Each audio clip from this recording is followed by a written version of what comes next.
Hello everyone, and welcome back to my channel. Today, we continue our journey through the tear-stained, hope-filled, and unexpectedly twisting story of Hoài Ca.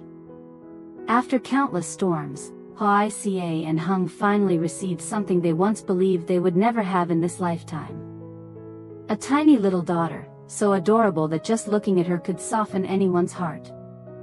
A child who came to them like a gift from heaven. A small ray of light, but bright enough to warm an entire home, and two souls who had endured far too much pain. But life never lets anyone hold on to happiness for too long. Just when Hoài Ca and Hùng began to love her, began to see her as part of their own flesh and blood, fate pushed them into a heartbreaking choice that tore them apart. The little girl, the one who made the whole house laugh like sorrow had never existed, in the end, had to leave them. Why? Who is behind all of this? And Hoài Ca, a woman who loves with her whole heart.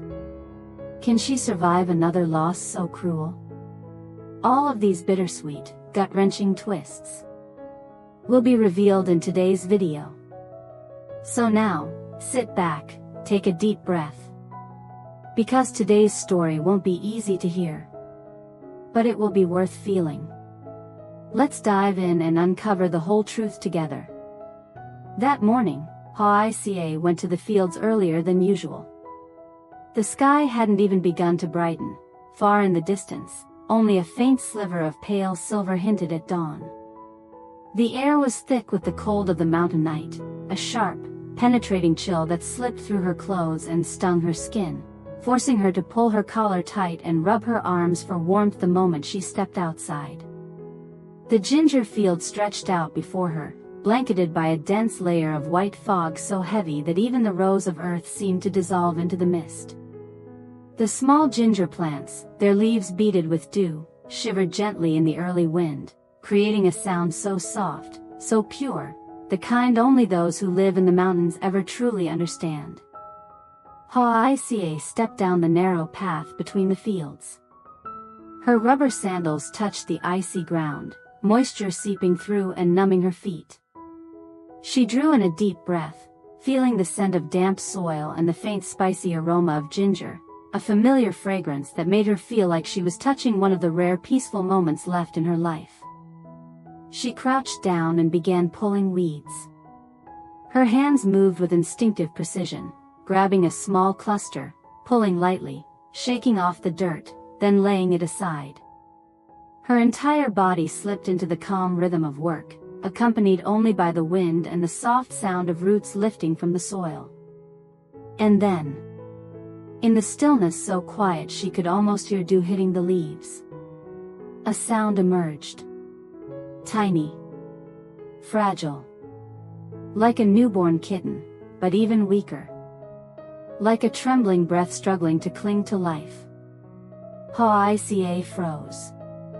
She lifted her head, eyes widening, her heart pounding so violently it felt like someone had squeezed it tight. A sudden, icy fear crawled down her spine. No way. Was that a cry? Out here, at this hour? She stayed still for a few seconds, straining to listen. And the sound, that faint, broken cry, came again, clearer this time, like a plea for help from somewhere very close. Hoài Ca immediately moved toward a thick patch of grass near the edge of the field. With every step, cold droplets clung to her pants and against her skin, sending shivers through her. That fragile cry guided her, louder but still heartbreakingly weak. She bent down, parted the grass, and her breath vanished from her lungs. Right in front of her, a newborn baby girl. So tiny she could fit in the palm of a hand.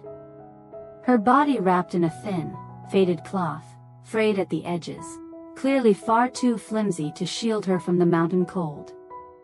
Her skin was pale, her lips tinted blue, her tiny hands barely moving, as if one more gust of wind could stop her entirely. Beside her, lying on the cold, damp ground, was a small bundle of belongings and a crumpled piece of paper. Shaky, uneven handwriting read, "Please, let a kind person care for my child. She has done nothing wrong." A gust of wind swept by. The note fluttered softly, like the sigh of someone who had abandoned their child in absolute despair. Hoài Ca trembled. She didn't think. She didn't hesitate. She immediately dropped to her knees, lifting the baby with trembling hands and pulling her tightly into her arms. The cold radiating from the tiny body made Hoài Ca dizzy. It felt like she was holding a block of melting ice desperately clinging to its last bit of warmth. She pressed the baby against her chest, her voice shaking. "It's okay, you're okay. I'm here, do you hear me? I'm right here." Mist still blanketed the ginger fields. The mountain wind blew in waves, sharp enough to cut through bone. And in that bitter cold, Hoài Ca held the fragile life against her chest, her warmth becoming the only shield between the baby and the freezing dawn of the mountain morning. Hoài Ca ran home, her steps so fast she could no longer feel her legs. She held the baby tightly against her chest, her breath pouring out in white puffs from the cold, and from panic. Her heart pounded violently, so hard it felt like it could burst through her ribs, while her arms trembled non-stop, terrified that the baby might stop moving at any moment. Her cheeks burned from running, yet her hands were ice cold from holding that tiny body, a body cold enough to be frightening. The house came into view, and Hoài Ca rushed toward it, banging her fist against the wooden door. "On Hung! Hung! Open the door, quick!" Her voice cracked, strained to the point she was almost crying. The door swung open with a loud thud. Hung started to speak, but the moment his eyes landed on the sight in front of him, his words vanished.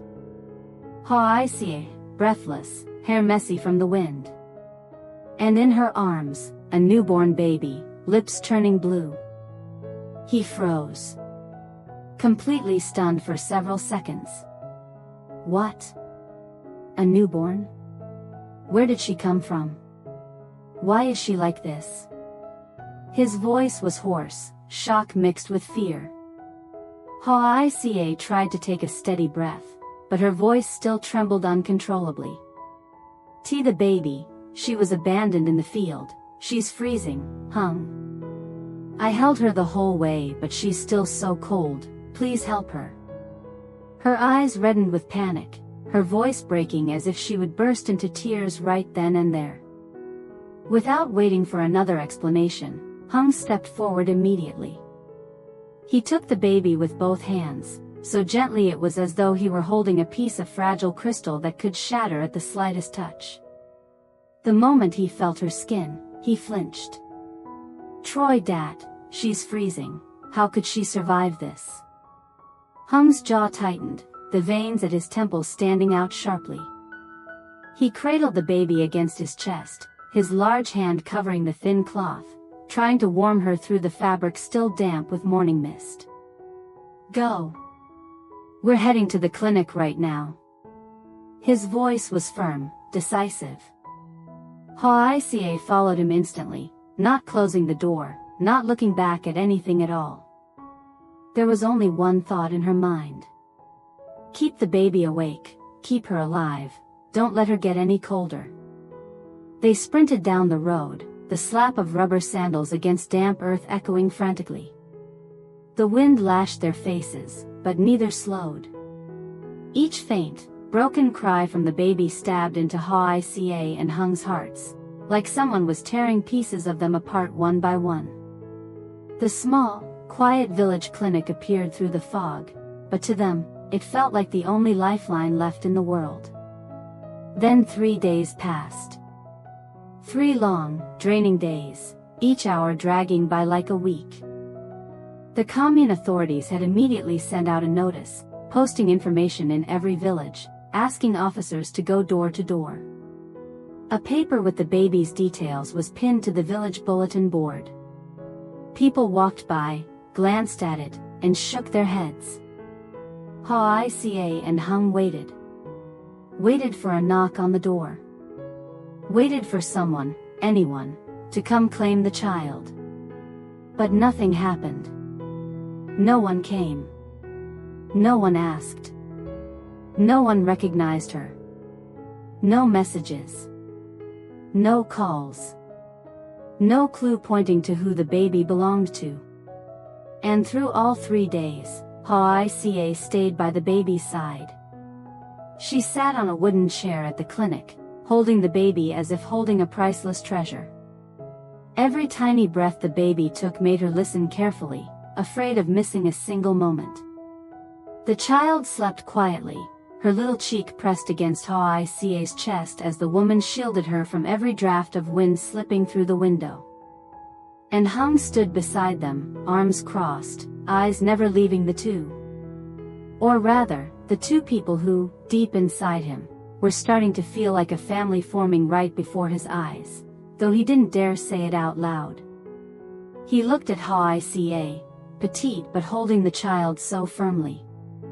He looked at the baby, so tiny, so fragile, like a sprout just breaking through the soil. And inside Hùng, something stirred. Something strong. Something he didn't yet know how to name. Hoài Ca cared for the baby bit by bit, as delicately as if she had been doing this her whole life. Since the doctor allowed the baby to be monitored at home, she had barely left the child's side for more than a few minutes. She prepared the formula with hands still a little clumsy, 1 scoop at a time, every drop of warm water measured with care.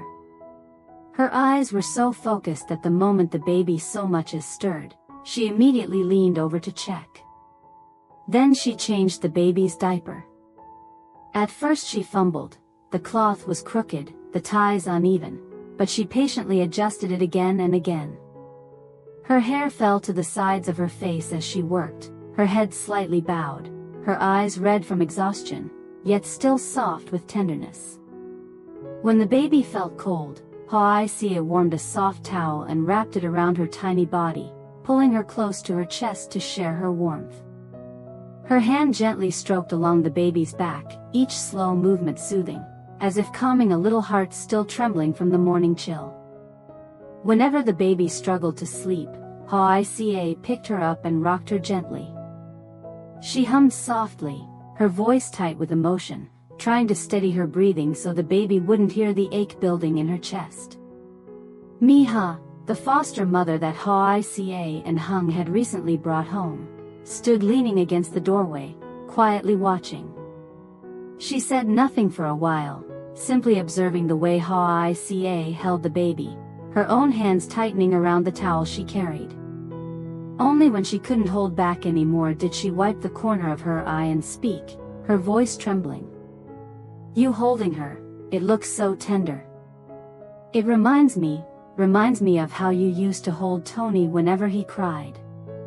Her voice broke, the second half caught somewhere in her throat. Even though she hadn't lived with them long, the affection she felt toward this home, toward Hoài Ca, was so genuine it could be felt instantly.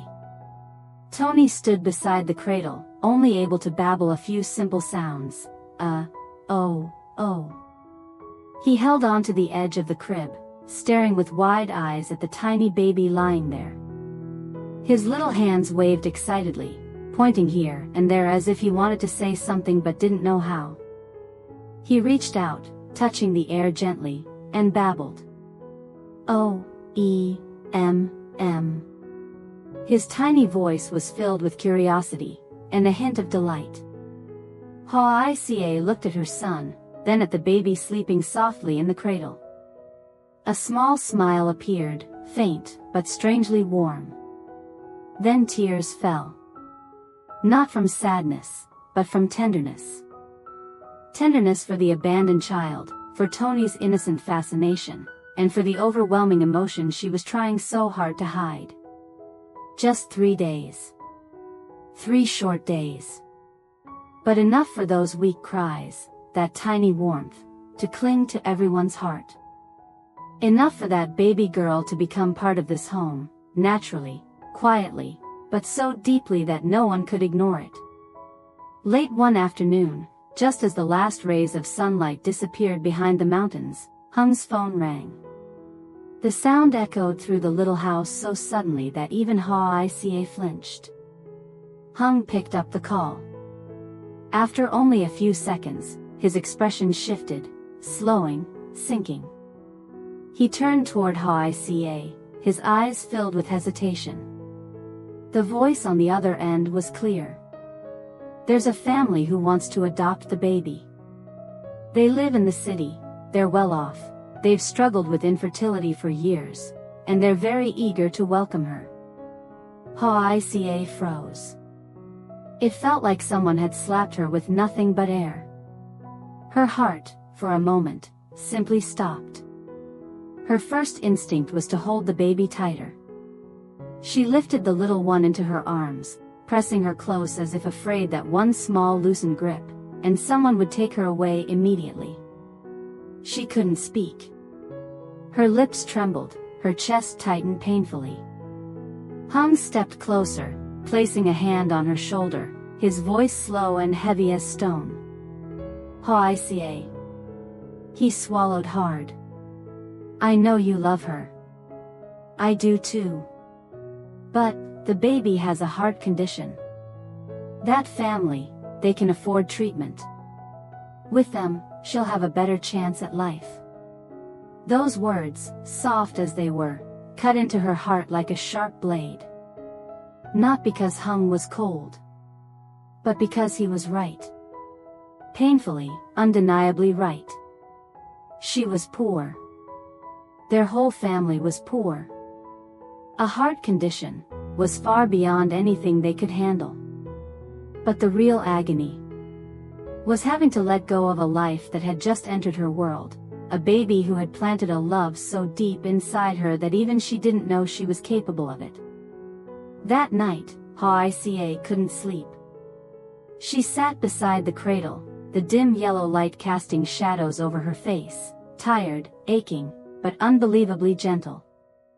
She brushed her fingers through the baby's soft hair. Fine strands clung to the baby's forehead with a faint sheen of sweat. She touched the tiny cheeks, then held the baby's small hand, cold and delicate like a flower petal. Her voice cracked. "You've only been here 3 days. But it feels like years. I'm used to your warmth, used to your breathing, even the way you hold my finger." The baby slept soundly, her tiny hand unconsciously gripping Hoài Ca's finger. That little grip, so light, clenched straight into her heart. A sharp pain pierced her chest, not ordinary pain, but the kind that comes only when you're forced to part with something you love. Morning came, the morning of goodbye. The sky was gray. Heavy clouds hung low, as if they too knew a parting was about to happen in that small home. The wealthy family from the city arrived, polite, neatly dressed, their eyes full of warmth and sincerity. They bowed and thanked Hoài Ca again and again, their voices trembling as they promised to care for the child with love and responsibility. But Hoài Ca could barely hear them. Her ears rang. Her heart thumped and then sank, over and over. When she placed the baby in their arms, her hands shook so badly she had to force herself not to fall apart. She tried to smile, but her lips twitched uncontrollably. Hung stood beside her, one hand gripping her shoulder tightly, as if holding her up, absorbing half of the pain she couldn't carry alone. Miha kept wiping her tears. Her voice cracked. "Go, little one, you'll get better, you'll be happier there. We love you, but not enough to make you strong." Tony clung to Hoài Ca's shirt, his small face scrunched up. He couldn't speak yet, but his eyes were already red. He looked at the empty cradle, then at the baby in someone else's arms. Then reached his hands toward Hoài Ca as if asking something he didn't know how to say. Hoài Ca bent down and hugged Tony tightly. Her words came out in broken breaths. She's really leaving. leaving to get treatment, to get better. And, maybe one day, we'll meet again. Tony pressed his face into her shoulder, letting out soft, you sounds, trembling like a child's suppressed sob. That night, the little house was so quiet you could hear nothing but the wind slipping through the cracks in the door. Hung lay with his back to the room, facing the wall. His shoulders were taut, his back stiff, and every time he tried to suppress a deep breath, it made his body tremble slightly. Hoài Ca lay facing the door. Her back was curved inward, her arms wrapped tightly around the blanket as if she were trying to hold her own heart together to keep it from falling apart. Neither of them spoke. In the darkened room, the only sound was the uneven rhythm of their breathing. Yet both tried to hide the weight inside each fragile inhale. Time dragged heavily. A minute, then two, then long enough that neither of them knew how long they had been lying there in silence. Finally, Hoài Ca spoke. Her voice was so soft that if the wind outside had blown a little harder, Hung might not have heard it at all. I miss her so much. The moment she said it, it was like a crack split open right between the two of them. Her voice trembled, not from the cold, but from the hollow ache tearing at her chest. Hung closed his eyes, drawing in a deep breath as if gathering the last of his strength. Then he turned toward her, reached out, and pulled her into his arms, holding her tightly, the way someone holds something fragile that they have no idea how to fix. His voice was low, rough, and breaking. I do too. I miss her so much. But we did the best we could. Hoài Ca pressed her face against his chest. Her shoulders shook with tiny, almost imperceptible tremors. She bit her lips so hard it turned pale just to keep herself from letting out a sob. As long as she grows up healthy. Then, that's enough. Her sentence cut off halfway, trapped in her throat. Hung placed his hand on her head and gently stroked her hair. His fingers brushed through the soft strands, then paused at the nape of her neck, tightening slightly, as if to say, no matter how much it hurts, I'm here. The mountain breeze drifted through the window, carrying a cool chill mixed with the scent of earth after sunset. The room remained dark, remained silent. But their breathing gradually blended, leaning into one another to survive a shared pain neither knew how to express. There are some pains that people never forget. There is no way to forget them. All we can do is learn to let them rest in our hearts. A little softer. Day by day. That night passed painfully slow. In the small house tucked between the mountains and forest, the two of them held each other in silence. Each carrying their own sorrow, yet sharing one heart full of love. They thought the next day would be a little calmer. But life has never allowed Hoài Ca and Hung even that small peace for long. Because soon, something else was quietly approaching. Creeping in like the night wind slipping through the cracks in their door. Something that would pull them into a new whirlwind. One that would force them to confront the past. And face challenges no one could have predicted. All of that will be revealed in the next episode. Don't forget to leave your thoughts in the comments. And I'll see you in the next episode, airing tomorrow. Xin chào tất cả mọi người đã quay trở lại với kênh của mình. Hôm nay thì mình tiếp tục đưa đến với mọi người video tiếp theo về câu chuyện của Lý Hoài Ca. Và trong tập này thì Hoài Ca và Hùng đã cứu một em bé gái bị bỏ rơi.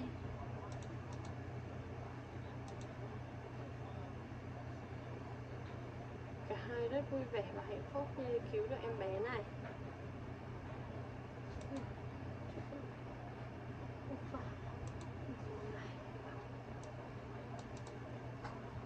Bây giờ thì mình vẫn chưa có hoàn thành video.